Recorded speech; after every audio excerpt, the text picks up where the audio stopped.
ಕಳೆದೆರಡು ದಿನಗಳ ಹಿಂದೆ ಕಾಂಗ್ರೆಸ್ ಮುಖಂಡ ಹೈದರ್ ಅಲಿಯನ್ನ ಕೊಚ್ಚಿ ಕೊಲೆ ಮಾಡಲಾಗಿತ್ತು. ಆದ್ರೀಗ ಕೊಲೆ ಹಿಂದಿನ ಸತ್ಯ ಬಯಲಾಗ್ತಿತ್ತು. ಇದೇ ಕಾರಣಕ್ಕೆ ಹೈದರ್ನ ಕೊಲೆ ಮಾಡಲಾಗಿದೆ ಅಂತ ಹೇಳಲಾಗ್ತಾ ಇದೆ. ಹಾಗಾದ್ರೆ ಏನದು ಕಾರಣ ಹೇಳ್ತೀವಿ ಕೇಳಿ. ರೌಡಿ ಶೀಟರ್ ಹೈದರ್ ಅಲಿ ಹತ್ಯೆ ಹಿಂದೆ ಕೈವಾಡ. ಬಿಬಿಎಂಪಿ ಎಲೆಕ್ಷನ್ಗಾಗಿ ನಡೀತಾ ಮೊದಲ ಕೊಲೆ. ಮೊನ್ನೆ ರಾತ್ರಿ Shantinagar Congress leader cum rowdy sheeter Haider ಅಲಿಯ ಬರ್ಬರ ಕೊಲೆಯಾಗಿತ್ತು. ಇದೀಗ ಕೊಲೆ ಹಿಂದೆ ಕೈ ನಾಯಕರ ಕೈವಾಡವಿರೋ ಶಂಕೆ ವ್ಯಕ್ತವಾಗ್ತಿದೆ. ಶನಿವಾರ ಮಧ್ಯರಾತ್ರಿ ಅಶೋಕನಗರ ಪೊಲೀಸ್ ಠಾಣಾ ವ್ಯಾಪ್ತಿಯ ಫುಟ್ಬಾಲ್ ಗ್ರೌಂಡ್ ಬಳಿ ಕಾಂಗ್ರೆಸ್ ಮುಖಂಡ ಹೈದರ್ ಕೊಲೆ ನಡೆದಿತ್ತು. ಶಾಂತಿನಗರ ಕ್ಷೇತ್ರದ ಶಾಸಕ ಹ್ಯಾರಿಸ್ ಆಪ್ತನಾಗಿದ್ದ ಹೈದರ್ ಕ್ಷೇತ್ರದ ಪ್ರಭಾವಿ ಕಾಂಗ್ರೆಸ್ ಮುಖಂಡನಾಗಿದ್ದ. ಬಿಬಿಎಂಪಿ ಚುನಾವಣೆ ನಡೆಸ್ತೀವಿ ಅಂತ ಡಿಕೆಶಿ ಘೋಷಣೆ ಬೆನ್ನಲ್ಲೇ ಕೈಕಲಿಗಳು ಕಸರತ್ತು ಆರಂಭಿಸಿದ್ರು.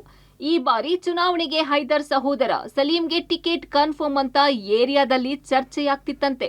ಈ ವಿಚಾರ ಕೆಲ ಕಾಂಗ್ರೆಸ್ ಮುಖಂಡರಿಗೆ ನುಂಗಲಾರದ ತುತ್ತಾಗಿದೆ. ಇದೇ ಕಾರಣಕ್ಕೆ ಕೊಲೆ ನಡೆದಿದೆ ಅಂತ ಹೇಳಲಾಗ್ತಾ ಇದೆ. ಶಾಸಕ ಹ್ಯಾರಿಸ್ ಮತ್ತು ಹ್ಯಾರಿಸ್ ಪುತ್ರ ನಲಪಾಡ್ ಆಪ್ತ ವಲಯದಲ್ಲಿ ಗುರುತಿಸಿಕೊಂಡವರಿಂದಲೇ ಈ ಕೊಲೆ ನಡೆದಿದೆ ಎನ್ನಲಾಗ್ತಿದೆ.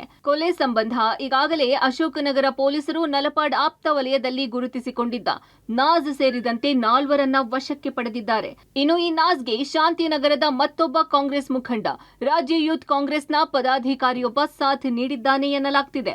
ಒಟ್ನಲ್ಲಿ ಬಿಬಿಎಂಪಿ ಚುನಾವಣೆ ಆರಂಭಕ್ಕೂ ಮೊದಲೇ ಹೆಣ ಬಿದ್ದಿದೆ. ಟಿಕೆಟ್ಗಾಗಿ ಇನ್ನೆಷ್ಟು ಹೊಡೆದಾಟ ಬಡಿದಾಟಗಳಾಗ್ತಾವೋ ಏನು. 4 ಆರೋಪಿಗಳಲ್ಲದೆ ಉಳಿದ ಕೊಲೆ ಆರೋಪಿಗಳ ಶೋಧ ನಡೆಸಲಾಗ್ತಾ ಇದೆ. Narasimhamurthy, crime bureau, public TV.